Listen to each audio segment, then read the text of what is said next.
Urban Naxals Mudra వేసి urban నక్సలైట్లనే Mudra వేసి తెలంగాణలో జరుగుతున్న అరాచకం ఏంటంటే వందల మందికి నోటీసులు ఇస్తున్నారు. గాదె ఇన్నయ్య గారు నిన్న కూడా నేను మాట్లాడిన దీని మీద ఇంకా గట్టిగా మనం మాట్లాడాల్సిందే. ఎందుకంటే పరిస్థితి చాలా దారుణంగా ఉన్నది, చేయి దాటిపోతున్నది. ఎవ్వరు మాట్లాడతలేరు దీని మీద, ఎవ్వరు మాట్లాడదు. మేధావులు అనే వాళ్ళు మొత్తం సైలెంట్ అయిపోయినారు, పార్టీలు కూడా సైలెంట్ అయిపోయినాయి.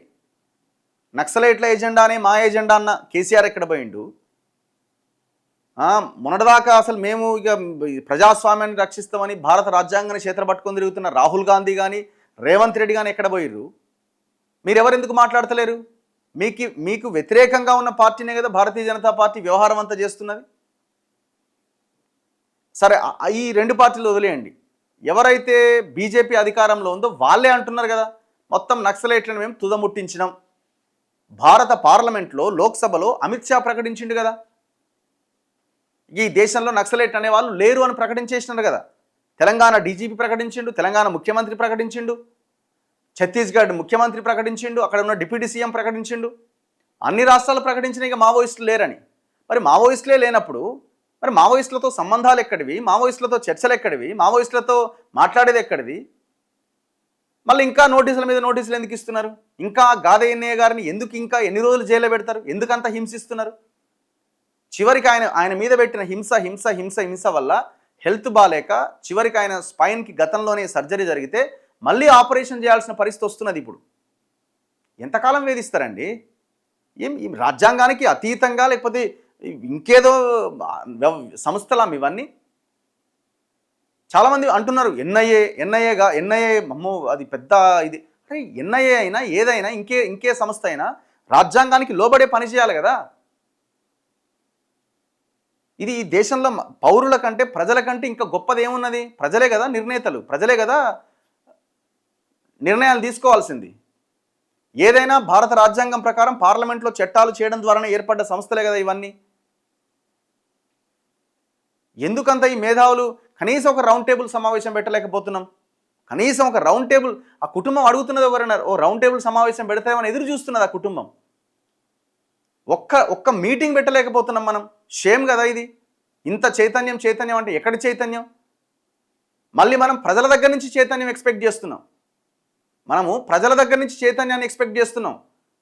మాట్లాడాల్సిన మేధావులు నోర్లు మూసుకొని ప్రజల చైతన్యం కావాలా, ప్రజల డబ్బులు తీసుకుంటున్నారు. మరి మనం ఏం చేస్తున్నాం?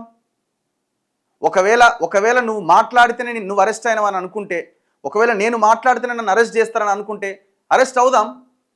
ఏం చంపుతారా? తీసుకుపోయి చంపేసి అవతల పడేస్తారా? హరే ఆ ఇన్నయ్య గారిని ఇంటర్వ్యూ చేసిన ఛానల్, ఇన్నయ్య గారితో మాట్లాడిన ఛానల్స్ని అందరికీ నోటీసులు ఇచ్చి పడేస్తున్నారు. ఇప్పటికీ దగ్గర 200 మందికి పైగా నోటీసులు ఇచ్చినారు. ఏం చేద్దాం అనుకుంటున్నారు ఈ రాష్ట్రాన్ని, తెలంగాణని? ఈ తెలంగాణలో ఉన్న సమాజాన్ని, పౌరులను ఏం చేద్దాం అనుకుంటున్నారు? నక్సలైట్లే లేనప్పుడు అర్బన్ నక్సలైట్ అనే పదం ఎందుకు వస్తున్నది మీకు? మీరు అది తప్ప ఒప్ప పక్కన పెట్టండి, మొత్తం లేకుండా అయితే చేసిరు కదా. అందరు లొంగిపోయినారు కదా దాదాపుగా 99.99%. మరి ఇంక గొడవ ఎక్కడిది? మేము కూడా చెప్పినాం, నక్సలైట్లుగా గన్నులు పట్టుకొని అక్కడ ఉండడం సాధ్యం కాదు, కాలం మారిపోయింది, మీరందరూ కూడా బయటికి రావాల్సిన అవసరం ఉందని ఎప్పటి నుంచో పిలుపునిస్తున్నాం. అదే దానికి కట్టుబడి ఉన్న మనం ఓటు అనే ఆయుధాన్ని నమ్ముకోవాలి, భారత రాజ్యాంగాన్ని నమ్ముకోవాలి. అల్టిమేట్గా మనం మిగతా వాటి లైన్లో పడి పోవడం వల్ల అసలైన ఈ ఓటు అనే దాన్ని పక్కన పెట్టి మిగతా అంశాల మీద పడి అసలైన దాన్ని పక్కన పెట్టి ఎవడో ఒక దొంగలు లంగలు గెలుస్తున్నారు, వాళ్ళే చట్టాలు చేస్తున్నారు, వాళ్ళదే రాజ్యం అయిపోయింది. సో ఈ సిస్టమ్ని మార్చాలని మనం ముందు నుంచి చెప్తున్నాం. నేను తెలంగాణలో ఉన్న మేధావులు ఎవరైతే ఉన్నారో దయచేసి మీరు మేధావులు అనుకుంటున్న వాళ్ళు ప్రజల్లో చైతన్యం తర్వాత మాట్లాడవచ్చు. ప్రజలు డబ్బులు తీసుకొని ఓట్లు వేస్తున్న తర్వాత మాట్లాడవచ్చు. ఫస్ట్ మనం ఎక్కడున్నామో ఆలోచించండి. ఆ కుటుంబము, అరే మా తండ్రి జైల్లో ఉన్నాడు, ఆయనకి రకరకాల ప్రాబ్లమ్స్ ఉన్నాయి, ఇప్పటికి దాదాపు 5-10 సార్లు ఆ ఉస్మానియా హాస్పిటల్కి తీసుకొచ్చినారు, ఏమవుతుందో ఏమో అర్థం కాని పరిస్థితున్నదని అడుక్కుంటున్నారు కదా వాళ్ళు. పాపం ఎక్కడ పోయిరండి మీరంతా? ఇప్పుడు మాలాంటి వాళ్ళం చాలామంది అంటే మీరే పెట్టొచ్చు కదా. అరే నేను ఆ పర్టికులర్ నేను మా ఛానల్లో ప్లే అయిన వీడియో ద్వారానే ఆయన అరెస్ట్ కావడం జరిగింది. సో ఆ పర్టికులర్ దాంట్లో మేము ఇన్వాల్వ్ అయి ఉన్నాం. దట్టు మేము చేయాల్సిన పని అది కాదు కదా. మేము మాట్లాడతాం, మేము ప్రజలు మాట్లాడేది, మేధావులు మాట్లాడేది అందరిది ప్రజలకు చూపిస్తాం, ప్రభుత్వాల దగ్గరికి తీసుకెళ్తాం. ఒక మీడియా సంస్థగా, మీడియా ఒక వారధిగా పనిచేస్తాం. మేము కాదు కదా అట్లాంటి పనులు చేయాల్సింది. ఇక తప్పదు అనుకున్నప్పుడు మేమే పెట్టాల్సి వస్తుంది. ఏం చేస్తాం మరి?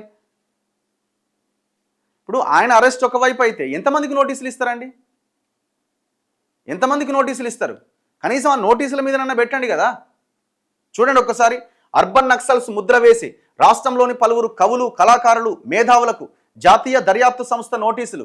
నక్సల్స్ అంత్యక్రియలకు వెళ్లిన వారికి పిలుపు. గాద ఇన్నయ్య నుంచి మొదలైన అరెస్టుల పర్వం. కేంద్ర నిఘా సంస్థల దృష్టిలో 200 మందికి పైగా. సోషల్ మీడియా పోస్టులు, కమెంట్లపైన నిఘా. మావోయిస్టుల పట్ల సానుభూతిగా మాట్లాడేవారు, ప్రజా సమస్యలపై గలం విప్పే కవులు, కళాకారులు, మేధావులపై కేంద్రం చర్యలు వేగవంతం చేసింది. రాష్ట్రంలో అలా దాదాపు 200 మందికి పైగా వ్యక్తులపై నిఘా పెట్టి వారి కదలికలు, కార్యకలాపాలు గమనిస్తోందని ప్రజా సంఘాల నేతలు ఆందోళన వ్యక్తం చేస్తున్నారు. దేశం మావోయిస్టు రహితమైందని, ఇక అర్బన్ నక్సల్స్ వంతు అని కేంద్ర హోంమంత్రి అమిత్ షా ఇటీవల చేసిన హెచ్చరిక నేపథ్యంలోనే ఇదంతా జరుగుతోందని వారు అభిప్రాయపడుతున్నారు. ఒక మావోయిస్టు అంత్యక్రియల సభలో ప్రభుత్వానికి వ్యతిరేకంగా మాట్లాడారు అన్న కారణంతో జాతీయ దర్యాప్తు సంస్థ ఎన్ఐఏ కేసు నమోదు చేసి తెలంగాణలోని పలువురు మేధావులు, వివిధ ప్రజా సంఘాల నాయకులు, రాజకీయ పార్టీల నేతలు, కవులు, కళాకారులు తదితరులకు వరుస నోటీసులు ఇస్తున్న వైనమే ఇందుకు ఉదాహరణ అని ఆవేదన వెలిబుచ్చుతున్నారు. సిపిఐఎంఎల్ ప్రజాపంథ తెలంగాణ రాష్ట్ర కార్యదర్శి పోటు రంగారావుకు ఇటీవల ఎన్ఐఏ నోటీసు జారీ చేసిన నోటీసు ఈ క్రమంలోనిదే అని స్పష్టం చేస్తున్నారు. దేశద్రోహం, ఉపా చట్టాల్లోని వివిధ సెక్షన్ల కింద నమోదైన కేసుకు సంబంధించి 22వ తేదీన విచారణకు రావాలని పోటు రంగారావును ఎన్ఐఏ ఆ నోటీసులో పేర్కొంది. గత ఏడాది సెప్టెంబర్లో ఛత్తీస్గఢ్లో జరిగిన ఎన్కౌంటర్లో మరణించిన మావోయిస్టు పార్టీ కేంద్ర కమిటీ సభ్యుడు కట్టా రామచంద్రారెడ్డి అలియాస్ వికల్ప్ అంత్యక్రియలు ఆయన స్వగ్రామమైన తీగలకుంట్లపల్లిలో జరిగిన సమయంలో పలువురు ప్రజా సంఘాల నేతలు సందర్శించి అక్కడి ప్రజలను ఉద్దేశించి ప్రసంగించారు. అలా మాట్లాడిన వారిలో ఒకరైన గాద ఇన్నయ్య కేంద్ర హోంమంత్రిని ఉద్దేశించి చేసిన కొన్ని వ్యాఖ్యల ఆధారంగా కేసు నమోదు చేసిన ఎన్ఐఏ ఆయన్ను అరెస్ట్ చేసిన సంగతి తెలిసిందే. ఈ కేసులో ఆయన ఇంకా జైల్లోనే ఉన్నారు. ఇదే కేసుకు సంబంధించి ఇప్పటికే ప్రముఖ కవి నందిని సిద్ధారెడ్డిని, పౌర హక్కుల నేత గడ్డం లక్ష్మణ్, తెలంగాణ నాన్ గెజిటెడ్ అధికారుల సంఘం మాజీ నాయకుడు దేవిప్రసాద్, రవిచందర్ తదితరులను ఎన్ఐఏ అధికారులు విచారించారు. అవసరమైతే మరోసారి విచారణకు రావాలని వారికి ఎన్ఐఏ అధికారులు స్పష్టం చేశారు. అలాగే గతంలో విప్లవ పార్టీల్లో పనిచేసిన వారిని ప్రస్తుతం లీగల్ పార్టీలుగా పనిచేస్తున్న వారికి ఇప్పుడు నోటీసులు జారీ చేస్తున్నారు. మావోయిస్టు పార్టీకి సంబంధించి కానీ, లొంగిపోయిన మావోయిస్టులకు సంబంధించి కానీ సోషల్ మీడియాలో పోస్టులు పెడుతున్న వారిని, వాటికి స్పందించి కమెంట్స్, లైకులు, షేర్లు చేస్తున్న వారికి నిఘా కళ్ళు వెంటాడుతున్నాయని ప్రజా సంఘాల నేతలు ఆందోళన వ్యక్తం చేస్తున్నారు. తెలంగాణలో స్పెషల్ ఇంటెలిజెన్స్ బ్యూరోతో పాటు సైబర్ క్రైమ్స్ విభాగాలకు చెందిన ప్రత్యేక సిబ్బంది ఈ సోషల్ మీడియా పోస్టుల ట్రాకింగ్ను చాలా కాలంగా చేస్తున్నారని చెబుతున్నారు. ఇప్పుడు ఎవడన్నా తప్పు చేస్తే, ఎవడైనా నిజంగానే ఏమైనా తప్పు చేస్తే వాళ్ళకి నోటీసులు ఇవ్వండి, చేయండి, తప్పేం లేదు. ఇప్పుడు 200 మందికి పైగా నోటీసులు. అరే యూట్యూబ్ ఛానళ్ళు, చిన్న ఛానల్ పెట్టుకున్న వాళ్ళు ఇంటర్వ్యూ చేసిన నోటీసులు ఇస్తే ఎట్లా అండి? మీరు సరే, వాళ్ళు విచారణకు వస్తలేరని విచారణ సహకరిస్తున్నారు, నడుస్తున్నది అంతా బాగానే ఉన్నది. వాళ్ళు కూడా అక్కడ విచారణకు పోతే వాళ్ళు ఏం వేధిస్తున్నారని ఇంకోటని కూడా ఏం చెప్పట్లే. నేను కూడా విచారణకు హాజరైన కదా, ఫ్రెండ్లీగానే విచారణ జరిగింది, కావాల్సింది అడిగిండ్రు, పంపించేసినారు. ఇది ఎక్కడి వరకు అంటున్నా, నేనేమంటున్నా అంటే ఇప్పుడు ఎన్ఐఏ కానీ ఇంకేదైనా దర్యాప్తు సంస్థలు కానీ, ఇప్పుడు రాష్ట్ర పరిధిలో ఉన్న దర్యాప్తు సంస్థలు రాష్ట్ర ప్రభుత్వ పరిధిలో పనిచేస్తున్నాయి. కేంద్ర ప్రభుత్వ పరిధిలో ఉన్న దర్యాప్తు సంస్థలు వాళ్ళు చెప్పినట్టుగానే వ్యవహారం నడుస్తున్నది. ఇప్పుడు అంతే కదా. ఇప్పుడు ఈడీ, సిబిఐ ఉన్నది, ఏం చేస్తున్నాయి అవి? ఏం చేస్తున్నాయి? ఇప్పుడు ఒకవేళ ఆయన అనుకున్న పార్టీలోకి వెళ్తే నిర్మా వాషింగ్ పౌడర్ నిర్మా. సో కాబట్టి ఇంతమందికి నోటీసులు ఎందుకు వచ్చినాయి? సరే, ఇప్పుడు నోటీసులు ఇవ్వడం కరెక్టే అనుకోండి, అది కరెక్టా తప్ప, ఎందుకు నోటీసులు వస్తున్నాయని మనం ఒక రౌండ్ టేబుల్ సమావేశం పెట్టి మాట్లాడుకోవాల్సిన అవసరం లేదా? ఇప్పుడు ఆయన 3 నెలలు ఉండండి దగ్గర జైల్లో. 3 months అయిపోయింది. ఎవరు? ఆయన ఇన్నయ్య గారు. ఆల్రెడీ ఒకసారి కస్టడీలోకి తీసుకున్నారు, మళ్ళీ కస్టడీ అడిగినట్టున్నారు. ఆయన హెల్త్ బాగాలేదు. అరే హెల్త్ గ్రౌండ్స్లో ఆయన్ని రిలీజ్ చేయొచ్చు కదా. కింది కోర్టులో బెయిల్, ఇద్దరు ఆర్గ్యుమెంట్స్ అయిపోయిన కొన్ని రోజులకు కానీ జడ్జి తీర్పుని ఇవ్వలేని పరిస్థితి. తీర్పుని రిజర్వ్లో పెట్టి ఆఫ్టర్ 20 రోజులకు, నెల రోజులకు ఆయన డిస్మిస్ చేసిండు. అది కోర్టు పరిధిలోని అంశం, మనం ఏం మాట్లాడడానికి లేదు. మళ్ళీ ఇప్పుడు వాళ్ళు హైకోర్టుకి వెళ్ళాలి, మళ్ళీ అక్కడ ఎన్ని వాయిదాలో, మళ్ళీ ఎప్పుడు బెయిలో. వాళ్ళు ఈ రాష్ట్రంలోనే ఉన్నారు కదా, అవసరమైన వాళ్ళ పాస్పోర్ట్లు ఏమన్నా ఉంటే రద్దు చేయండి, ఇక్కడే ఉండండి అని చెప్పండి. ఇక్కడే ఉన్నారు కదా వాళ్ళు, ఎక్కడ పోతారు వాళ్ళు? వాళ్ళని జైల్లో పెట్టడం వల్ల ఇంత ఈ సంవత్సరాలు జైల్లో పెట్టడం వచ్చే నష్టమే, వచ్చే లాభం ఏంది? ఈ దేశాన్ని దోపిడీ చేసినప్పుడు దేశాన్ని వదిలేసి వెళ్ళిపోతున్నాడు. ఈ దేశంలో లూటీ చేసిన రాజకీయ నాయకులు ఈ దేశంలోనే ఉంటున్నారు. పార్లమెంట్లో ఎంతోమంది క్రిమినల్స్ ఇవాళ ఎంపీలుగా ఉన్నారు. ఏవండి వాళ్ళ మీద విచారణలేవి, కేసులేవి, కథ ఏది?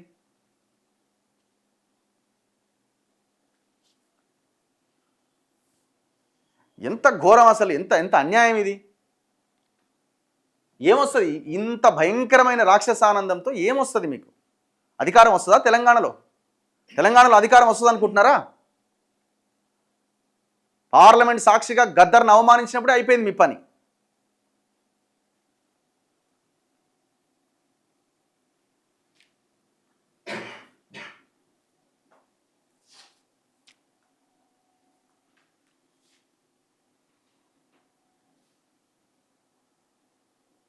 నిన్ను అర్బన్ నక్సలేట్ అనగానే మండుతుంది కదా నీకు బీజేపీ అంటే. ఇప్పుడు అర్బన్ నక్సలేట్ అనుకుంటారో ఇంకేమన్నా బిరుదు పెట్టుకుంటారో పెట్టుకోండి భయ్, నష్టమేంది అంటున్నా. మేము డిసైడ్ అయినాం, ఇది ఈ ఈ ఈ ఈ పోరాటము ప్రజల కోసము, మేము ప్రజల కోసం పనిచేస్తున్నామా లేదా, నిజాయితీగా మేము ప్రజల కోసం పనిచేస్తున్నామని మేము చాలా గర్వంగా ధైర్యంతో మేము చెప్తున్నాం. ఈ ఈ ఈ పోరాటంలో భాగంగా ఏదైనా జరిగితే హ్యాపీగా సంతోషంగా స్వీకరిస్తాం, దానికి మేము రెడీగా ఉన్నాం. లేకుంటే ఈ పాటికి ఎప్పుడో మేము బ్యాక్ స్టెప్ వేసి వెళ్ళిపోవాలి.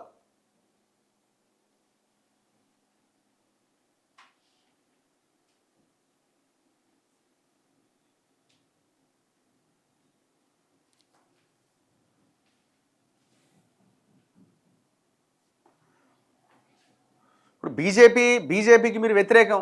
ఈటల రాజేందర్ హుజూరాబాద్లో గెలవాలని ప్రచారం చేసిన మాట్లాడినప్పుడు అప్పుడు మీకు అర్బన్ నక్సలైట్ అనేది గుర్తుకు రాలే? దుబ్బాకలో రఘునందన్ రావు ఆనాడున్న సిచ్యువేషన్స్ ప్రకారం ఏదో ఒక చేంజ్ రావాలి అని ఆనాడు కోరుకున్నప్పుడు అప్పుడు అర్బన్ నక్సలైట్ కాదు రఘు, లేకపోతే ఇంకెవరైనా.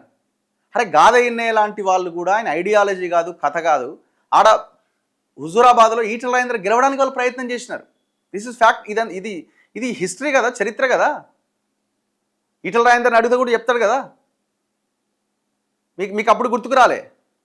ఇప్పుడు గాదయ్యనే గారికి బీజేపీ నాయకులు వాళ్ళు మంచి సంబంధాలు లేవా? మాట్లాడుకోరా వాళ్ళు? అందరూ మాట్లాడతారు ఆయనతో. బండి సంజయ్ మాట్లాడతాడు, ఇంకా మిగతా వాళ్ళు అందరూ మాట్లాడతారు. మీరు అవసరం ఉన్నప్పుడేమో వాడుకుంటారు, అవసరం లేనప్పుడు పక్కన పడేస్తారు. ఇప్పుడు అర్బన్ నక్సలైట్ అయిపోయారు అంతా. ఇప్పుడు ఇంతమందికి నోటీసులు ఇచ్చినారు కదా, 250 మందికి నోటీసులు ఇచ్చినారు కదా, యూట్యూబ్ ఛానళ్ళకు కూడా నోటీసులు ఇస్తున్నారు కదా. మీరు ఎవ్వరి సహకారం లేకుండా మీరు అధికారంలోకి వస్తారనుకుంటున్నారా?